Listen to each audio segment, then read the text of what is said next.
Friends, welcome our channel.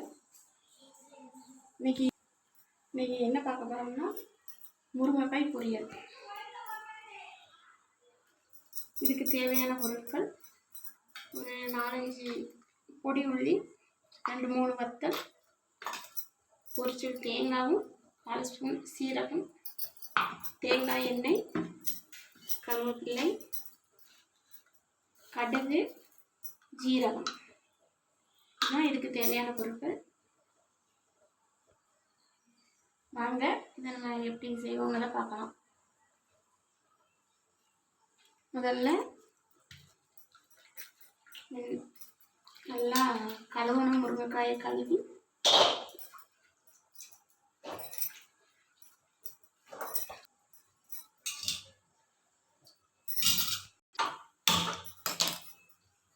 குறைய தண்ணி விட்டு நல்லா வேக வைக்கணும்.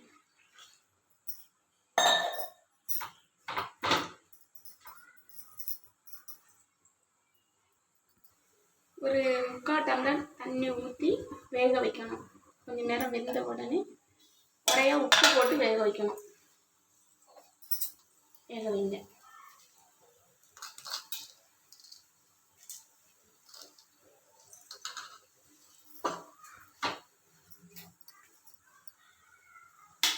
இது வந்து ஒரு 5 நிமிஷத்துக்கு மூடி வச்சுருங்க. அது வெந்த பிறகு தாளிக்கணும். அதுக்குள்ள நம்ம தேங்காவை அரைச்சிட்டு வந்துடணும்.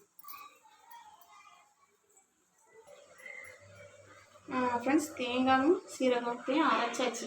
இப்படி தான் அரைக்கணும். அரைச்சாச்சு. பொறுக்கி கொஞ்சம் நேரம் வேகட்டும். வெந்தோடனே இதை தாளித்து ரெடி பண்ணிடுவோம். இப்போ வந்து ரசம் வைக்க போகிறேன். ரசமும் முருங்கைக்காய் பொரியல். அதுக்கு தேவையான பொருட்கள்: மிளகு ஒரு 1/4 ஸ்பூன், ஜீரகம் ஒரு 1/4 ஸ்பூன், வெள்ளைப்பூடு, பூண்டு ஒரு 5 பூண்டு, தாளிக்கிறதுக்கு 2 வத்தல், தாளிக்கிறதுக்கு கருவேப்பிலை.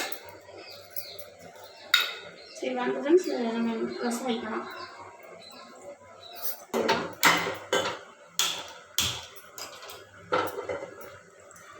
தேவையான அளவு தேங்காய் எண்ணெய்,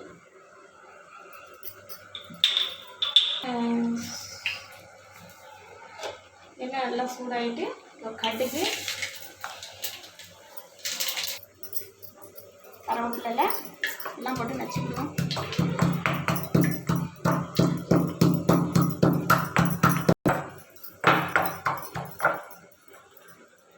மிளகு, வெள்ளைப்பூடு, ஜீரகம், கருவேப்பிலை எல்லாம் நச்சு வச்சு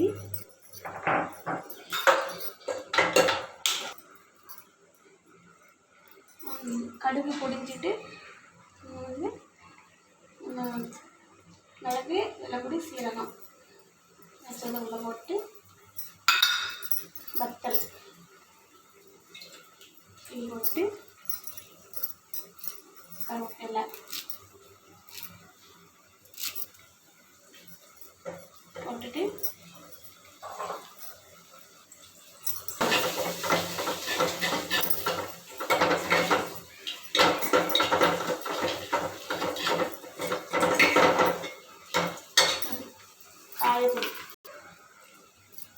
காயப்பொடியும் மஞ்சள் பொடியும் ரசத்துக்கு போட வைப்போம். காயப்பொடி 1/4 ஸ்பூன்,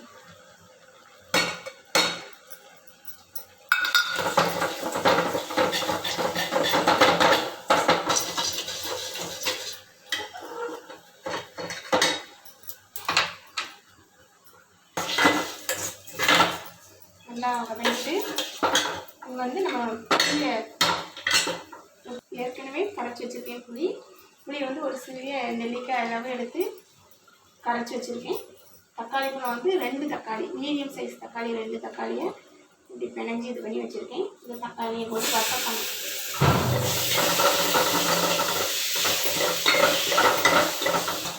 தக்காளியும் போட்டு நல்லா வதக்கிட்டு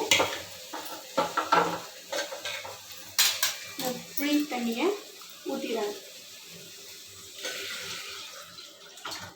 உங்களுக்கு எவ்வளோ தண்ணி தேவைப்படுதோ வதக்கிட்டு முறை கதும்பையும் ஆஃப் பண்ணிடணும், நுரை வரையும் ஆஃப் பண்ணிடணும்.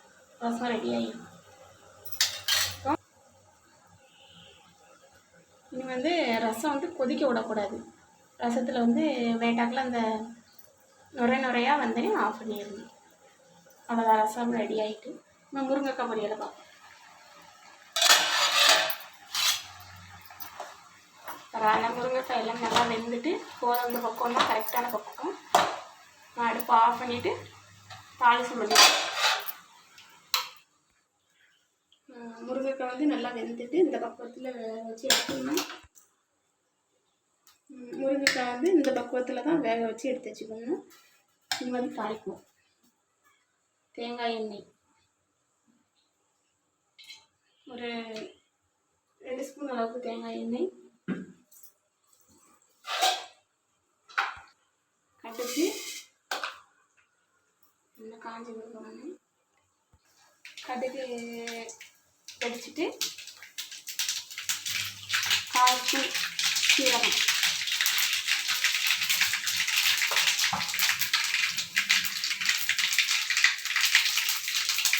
வத்தல் 3 வத்தல்,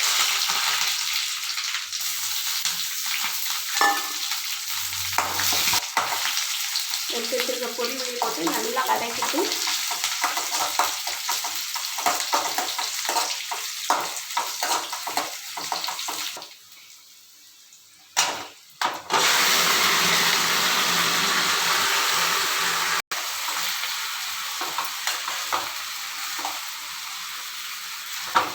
போட்டுட்டு நல்லா கிளறணும்.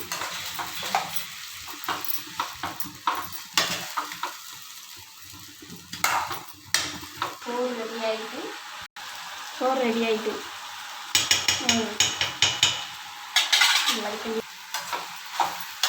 உப்பு இருக்கான்னு பார்த்துக்கிடுங்க. ஏற்கனவே உப்பு போட்டிருக்கு, உப்பு போட்டு தான் வேக வச்சோம். அதனால் மறுபடியும் உப்பு இருக்கான்னு பார்த்துட்டு உப்பு தேவைன்னா கொஞ்சம் போட்டுக்கிடுங்க. இது உப்பு கரெக்டாக இருக்குது.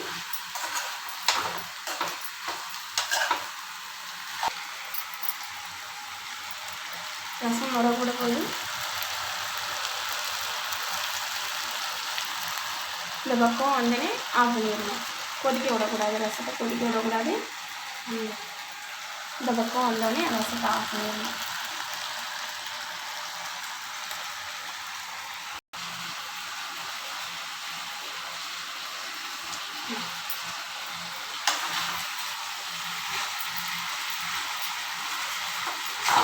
முருங்கைக்காவை நல்லா கிளறிட்டு தீ வந்து குறைச்சி வச்சுக்கிட்டு, நம்ம வந்து தீ வந்து ரொம்ப எரிய விடக்கூடாது. தீயை கொஞ்சம் குறைச்சி வச்சுட்டு தேங்காய் பூ சேர்த்தணும். தேங்காயும் சீரகத்தையும் அரைச்சி வச்சுருக்கிறத சேர்த்தணும்.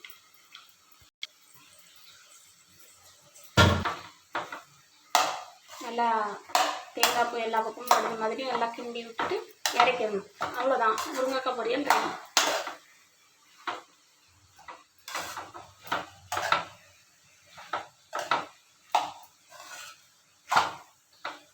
ரெடி ஆகிட்டது, முருங்கைக்காய் பொரியல் ரெடி. ஆஃப் பண்ணிடுறது. கல் உப்பு போடுங்க, அப்போதான் டேஸ்ட். ஃப்ரெண்ட்ஸ், இந்த ரசத்துக்கு வந்து கல் உப்பு போட்டுருங்க. கல் உப்பு போட்டால் தான் ரசம் வந்து டேஸ்ட்டாக இருக்கும். தேவையான அளவு உப்பு சேர்த்து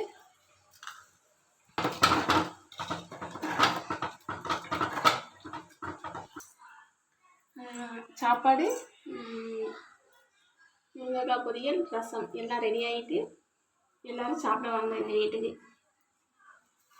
உண்மையாகவே இதை செஞ்சு பாருங்கள், கண்டிப்பாக நல்லாயிருக்கும். நன்றி ஃப்ரெண்ட்.